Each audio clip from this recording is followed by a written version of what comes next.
شوا حسرتا لبر چاوا دخوازم ببینم ولاتی گل شیلانا دخوازم ببینم ولاتی گل شیلانا دستنما و ببین باز کممه برن هر ولاتی وگر ولاتی وشدشتا دستنما و ببین باز کممه برن هر ولاتی وگر ولاتی وشدشتا دستنما و ببین باز کممه برن هر ولاتی وگر ولاتی وشدشتا.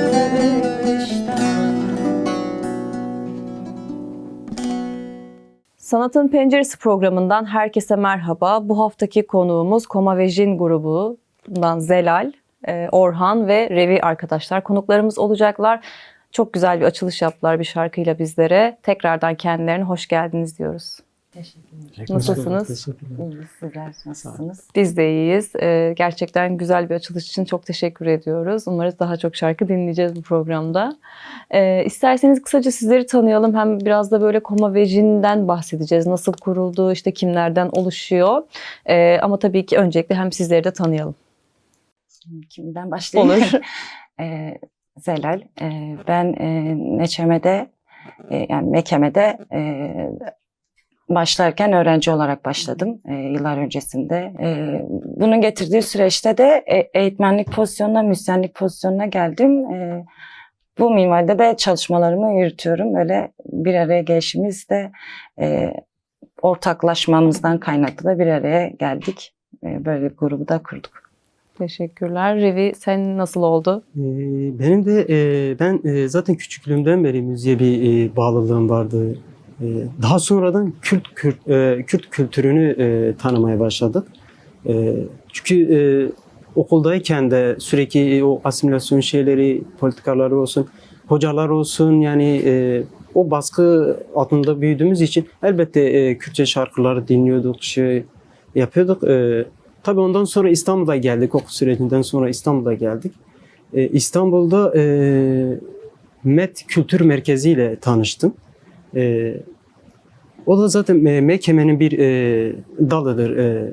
Kurumlarından bir tanesidir. Orada bir 2 ay falan bağlama eğitimini aldım. Bağlama eğitimini aldık ama 2 ay sonra kapandı. Kapatıldı daha doğrusu. Ondan sonra Güngören'de çalışmalar yapmaya başladık. Daha öğretmenler geldi gitti. Dersler aldın. Tabii. Sonradan Mekeme'ye geldik. Mekeme'nin öğrencisi oldum bu sefer. Tabii yine zaten Mekeme'nin öğrencisiydik.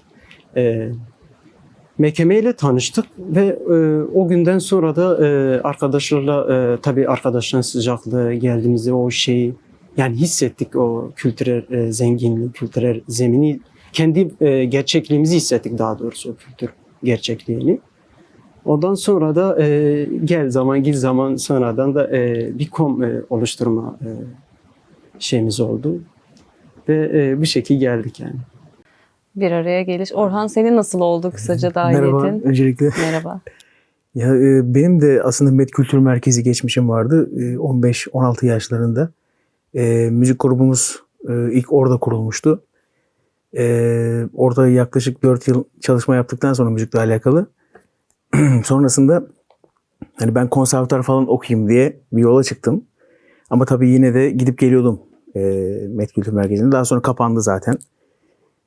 Ardından artık Mekeme'ye bir yol çizildi. Öyle Benzer Biraz- hikayeler evet, ama evet, aynen. Biraz benziyor sonra hikayeler. Vejin'de buluştunuz. Aha. Koma Vejin'de buluştunuz. Çok taze bir müzik grubu, bir kom. Ama birçok etkinlikte görmeye başladık. İşte Nevroz'da izledik, Tabii, 8 evet. Mart'ta izledik. Zımane Kurdi etkinliğinde sahne aldınız. Böyle birçok etkinlikte görmeye başladık. Tepkiler nasıl oldu peki? Yani çünkü uzun bir zamandır işte birçok grup dağılmışken işte ya da işte kom karşımıza çok çıkmamaya başlamıştı aslında. Daha çok bir bireysel sanatçıların olduğu bir yerdeydi. Özellikle Kürt müziğinde de. Hem aslında çok da büyük bir ihtiyaçtı belki de sizler için de. O karşılık bulma serüveni nasıl oldu? İnsanlardan, kurumlardan, konserlerdeki tepkiler? Yani aslında şöyle başlayayım. Senin de belirttiğin gibi uzun zamandır herhangi bir kom çalışması olmadığı için başta bizde bir tepki gelişti. Hani hem heyecanlandırdı hem moral motivasyon bizim çalışmalarımıza da yansıdı. Biz tam Mekeme'nin yıl dönümünde aslında bu grubu oluşturduk 27 Eylül'de. O süreçten bugüne bunun heyecanıyla da Sersal'da kendi yaptığımız, dışarıda yaptığımız bir programda da kendimizi ilan ettik. Ondan sonraki süreçlerde işte Nevrozlar'da sahne almaya başlayınca da ya bir karşılığı, bir beklenti var aslında. İşte bizler de o karşılığı aslında orada görebildik. Yani o yeni bir grup, yeni bir kom, uzun yıllardır Mekeme'nin zaten ki Mekeme bu zamana kadar komlarla yani bir kültür ve bu kültür bu zamana kadar gelmiş ve uzun süredir de çalışma yürütememiş. Bizim heyecanımız, toplumun heyecanı böyle ben o Güzel bir tepkiyi karşılık bir buldum. karşılığı bulduk diye düşünüyorum. Yani bizde de ve en azından halkta da diyebilirim. Bir şey ekleyecektin galiba sen.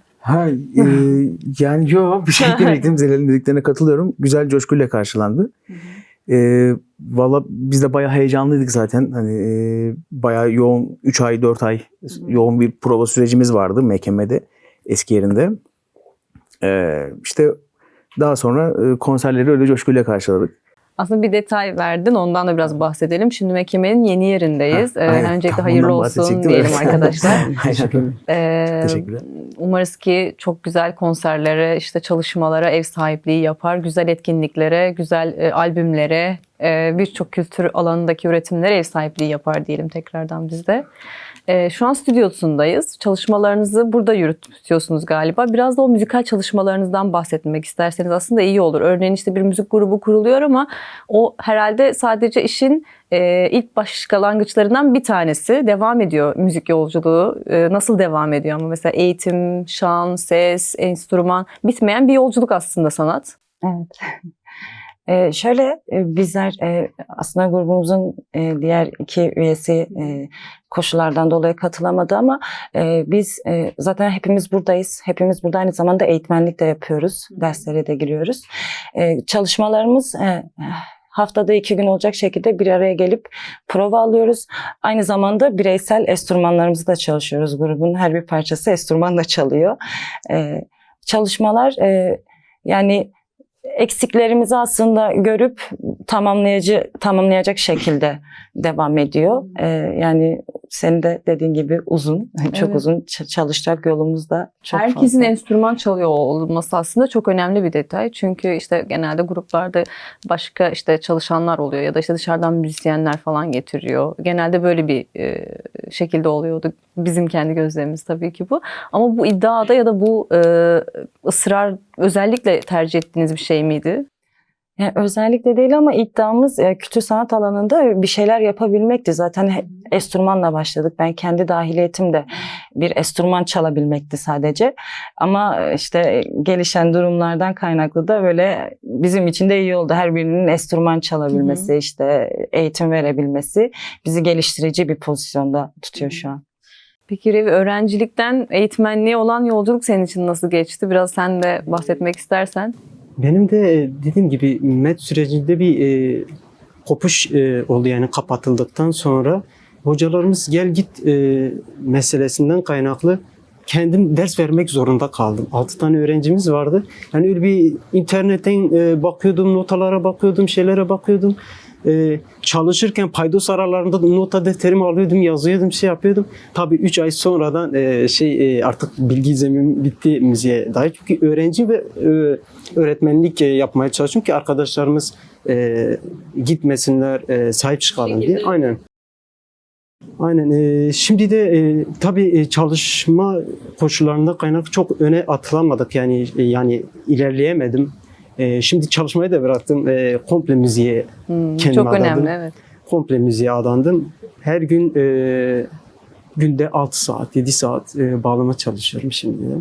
Daha iyi verimli ve daha akademik düzeyde hem öğrenip hem öğretmektir yani amacımız. Bir de bir noktaya daha değinmek istiyorum. Bizim enstrüman çalan arkadaşların çoğu genelde mesela komlarda, şeylerde arkada durma şey var ve sürekli farklı bir şey oluşuyor. Ama aslında bütün sahneyi de, bütün şeyleri de, her şeyi de kurtaran enstrüman Evet. çalan arkadaşlar. Hatta yani gitar sanatçısı diyebiliriz. Bas gitar sanatçısı diyebiliriz. Bağlama sanatçısı diyebiliriz. Sanatçı yani. Yani sadece enstrüman ya da müzisyen demek pek doğru da değil yani. Ama zaten kom dediğimiz Aynen, şey aynen, o grubun aynen. bütün Mesela parçalarının geneli, bir arada aynen. olması ve bir bütün olması aslında gerçekten. Sahnede de bir bütün olması. Sadece bir enstrümandan ziyade o enstrümanın işte çalmanın ötesinde kendi temsiliyeti ya da işte kendi ezgilerini çalmanın işte verdiği bir durumda söz konusu muhtemelen. Yani o komun iddialarından bir tanesi de belki de buydu zaten. Peki işte şeyi de biraz konuşmak isteriz. 34 yıllık bir mekeme geçmişi var ve işte 2024 yılında değil mi kuruldu? 2025 mi Eylül'ü müydü? 2024 Eylül. 2024 Eylül'ünde kuruldu Vejin'de. Sonrasında işte bu çalışmalarla beraber baktığımızda büyük bir sorumluluk aslında baktığımızda bir yandan da işte kendi isminde de çok güzel bir iddia da var. Dirilmekten bahsediyor. Bu isime nasıl karar verdiniz Vejin olarak? Bir yandan da repertuarı da nasıl belirliyorsunuz? Biraz onu da konuşalım. Hangi şarkıları seslendiriyor? Kendi şarkılarını yapma iddiası var mı Vejin'in? Var. Şöyle 34 yıllık bir 35. yıla gireceğiz bir sonraki dönem. Yani kom kültürünün geliştiği, ben Mekeme'de olarak hani geliştiği tek yer olarak görüyorum. Dahiliyetimizde ben kendi dahiliyetimde tüm komlarla tanışma fırsatım oldu. Yani onlarla büyüdüğüm ve onlarla birebir temasım olduğu için de böyle hani biraz kendimi şanslı da hissediyorum. Çünkü onlardan gördüklerim, onlardan duyduklarım ve önüme koyduklarım var. Uzun zaman, böyle yaklaşık bir 10 yıla kadar bir kom ortada yoktu. Yani bizler de işte hem geçmişi önümüzde öncü tutarak hem de bu alanda gerçekten bir şeyler yapmak istiyoruz. Kültür sanat alanında bir şeyler yapmak istiyoruz. Bu komünal yaşamın aynı zamanda bir kom kültürünü bu toplumsallaştırmak istiyoruz. Uzun yıllar sonra yeniden bir kom kurmanın heyecanında biz isme çok düşündük. Ne koyabiliriz? Hani uzun yıllardır bir kom yok. Ne yapabiliriz diye. Vejin anlamı da çok derin. Karşılığı da var. Bu yüzden de böyle bir Vejin ismini, arkadaşlarımız sayesinde böyle bir Vejin ismini koyma kararı aldık.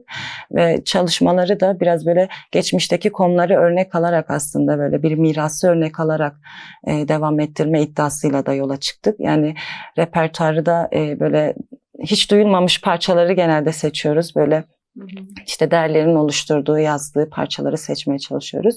Ve bunları düzenleyip okumaya çalışıyoruz. Yani yeni çalışmalarda bu minvalde olacak. Peki çok güzel. Bir şarkı daha peki dinleyebilir miyiz sizden? Tabii.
سرهندانه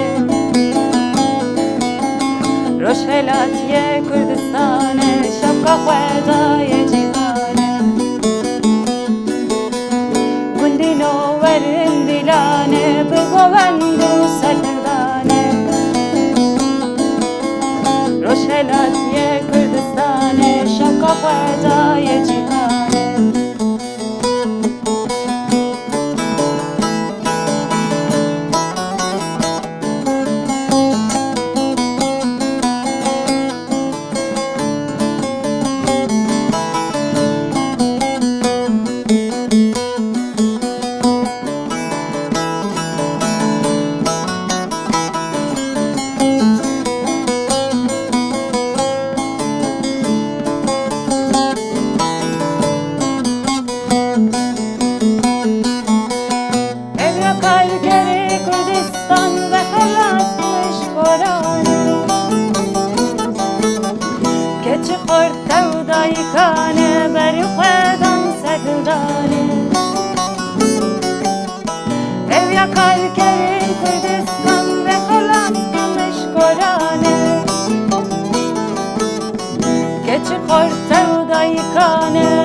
روشهلاتیه کردستانه شبکا خوردای جیهانه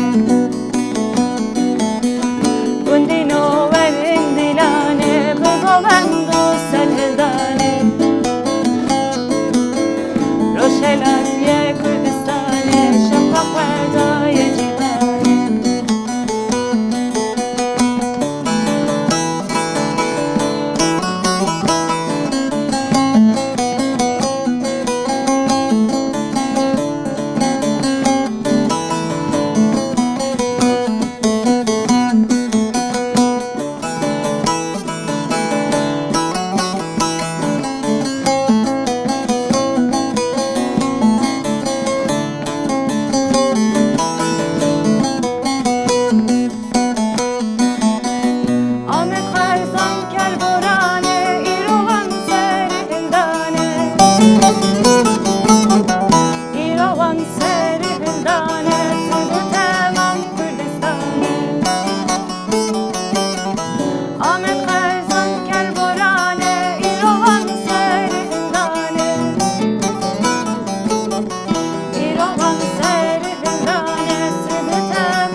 Ağzınıza sağlık arkadaşlar. Gerçekten çok güzel bir ezgi oldu.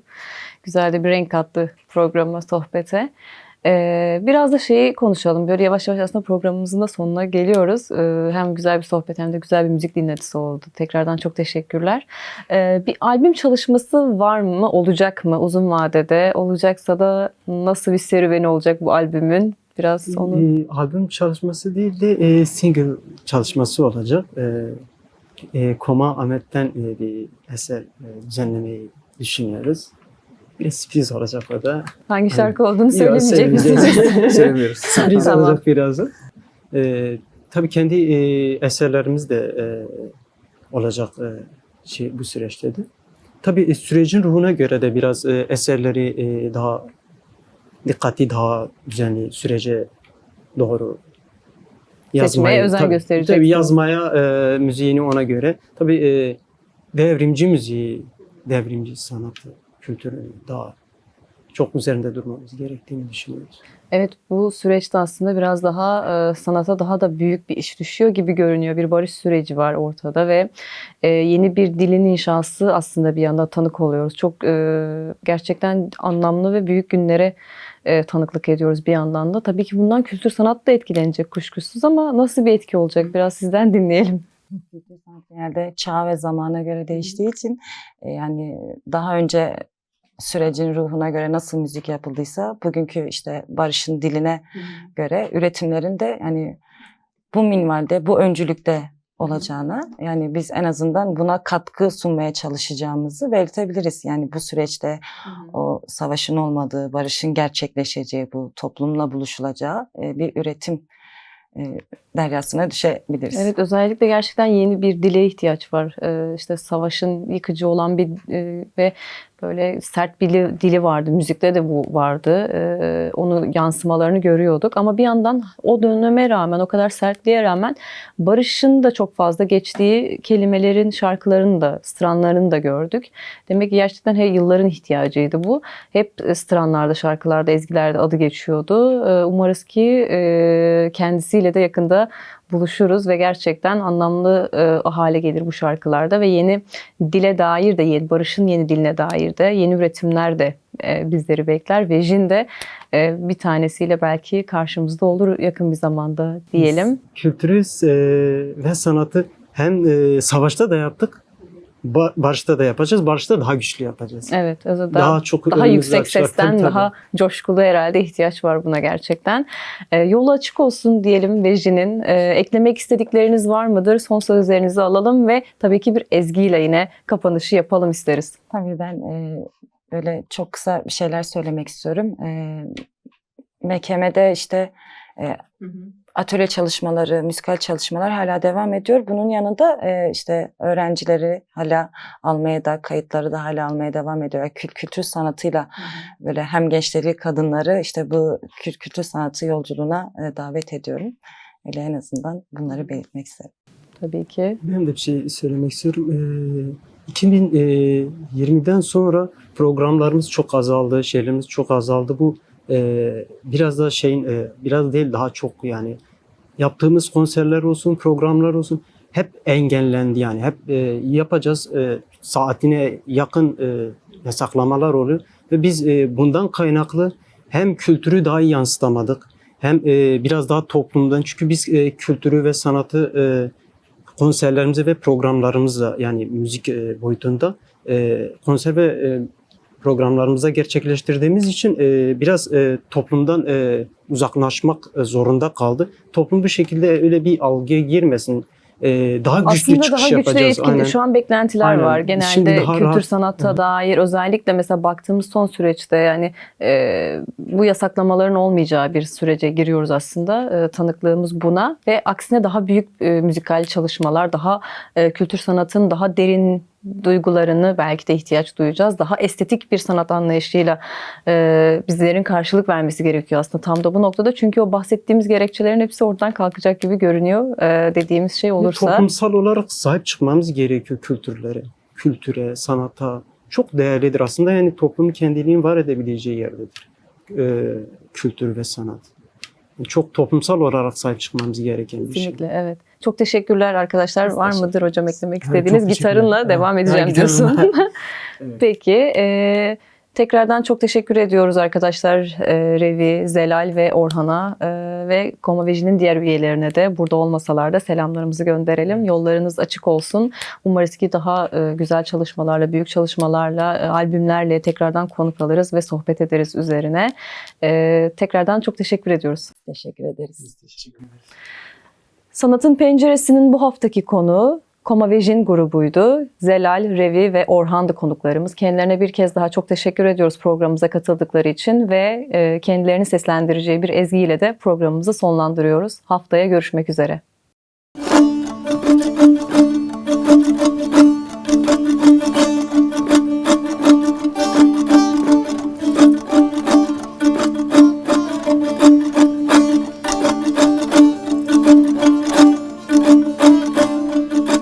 Azeri zalim zerilo veylo Azeri zalim zerilo veylo Muhammedin la khaderilo veylo Muhammedin la khaderilo veylo Azeri zeri zeri le le le veyle lo lo lo veylo